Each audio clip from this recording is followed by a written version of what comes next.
السلام عليكم ورحمة الله وبركاته. ازيكم يا حبايب قلبي؟ اخباركم ايه؟ وحشتونا يا جماعة، عاملين ايه؟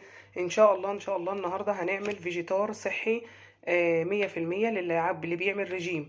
وممكن تحمريه في معلقة زيت بالتصل جريل زي ما احنا قلنا قبل كده، او تحمري في الزيت بتضمني ان هو ايه، مفهوش نسبة نشا كتير والحاجات ديت. فاول حاجة ان شاء الله يا جماعة المقادير بتاعتنا دوت فيجيتار بتبع الرجيم. شوفان، انا جبت ب5 جنيه شوفان من عند العطار. وجبت معايا ب3 جنيه كنتاكي، دي عبارة عن ذرة أصلا، ذرة أصفر. ومعايا ذرة أصفر من عند العطار ب5 جنيه. ومعايا البهارات بتاعتي: شطة، فلفل أسمر، جنزبيل، كركم. ديت بهارات فراخ، فأنا قلت ايه تديها نكهة يعني وكده.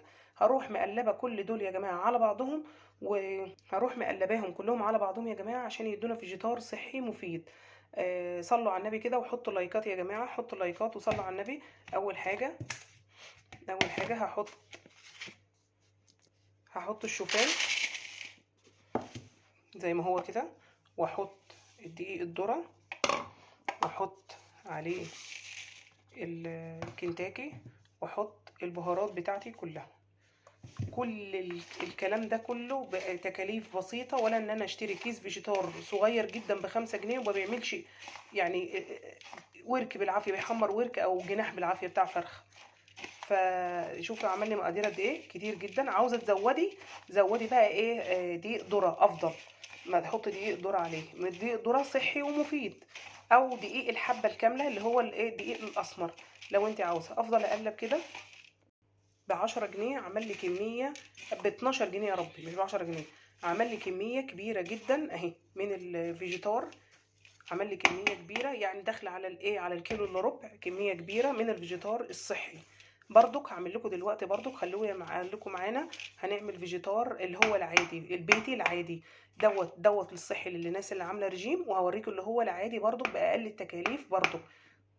طبعا يا حبايب قلبي صلوا على النبي كده، صلوا على النبي. انا حطيت الفيجيتار الصحي اللي انا عاملاه بتاع الرجيم في برطمان بتاع شوكولاته كنت جايباه، فخلص عندي فغسلته ونشفته جدا جدا ورحت حاطه فيه. طبعا هغطيه ونحطه فين في التلاجة، واخد بالطلب بالمعلقه ولو اللي انا محتاجاه، وبعد كده ايه اعينه برضك في التلاجة من اي يعني سوس اي تراكم فيه وكده. هنرجع بقى نعمل اللي هو الفيجيتار العادي، اللي هو الايه العادي اللي احنا بنستعمله المتداول.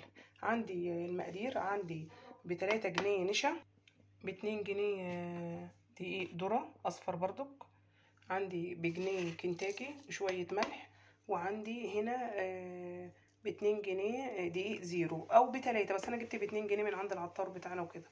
فهنحط كل المقادير مع بعضها ونرجع لكم.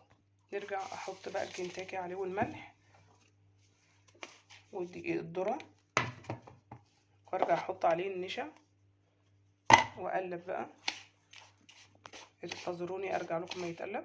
ورجعنا لكم يا جماعه، الفيجيتار خلص اهوت. اللي هو الفيجيتار العادي بتاع المحلات، المعلقه اللي انا اعرفه في كيس الفيجيتار ب2 جنيه، معلقه بتتحط في كيس الفيجيتار. شوفوا كام معلقه بقى ب2 جنيه. القصه كلها ما كلفتش 10 جنيه هنا، وهنا 12 جنيه. اللي هو الصحي مليان بروتينات عاليه بسبب الشوفان والحاجات ديت. اهوت صحي 100% بتاع الرجيم. اللي عاوز يعمل الفيجيتار العادي لو مفيش دقيق ذره يعني متوفر، الفينو اللي هو الفايض من الاطفال بتاع المدارس بننشفه ونروح ايه طحنينه ونحطه. عاوزه بقى لايكات يا جماعه، الله يكرمكم وصلوا على النبي كده، صلوا على النبي. واللي مشتركش في القناه يشترك، قناه مفيده بتعمل اكل صحي واكل غير صحي برضك، تبع الرجيم وغير الرجيم برضك. حطوا اللايكات واشتركوا في القناه وفعلوا الجرس وصلوا على النبي في التعليقات. عاوزه صلاه النبي على التعليقات كتير كتير، تصلوا على النبي في التعليقات وقولوا رايكم يا جماعه في الفيجيتار وجربوه. الفيجيتار ممكن نعمل منه البانيه، ممكن نعمل منه البفتيك، نحمر الفراخ، بينفع منه كل حاجه. يلا والسلام عليكم ورحمه الله وبركاته.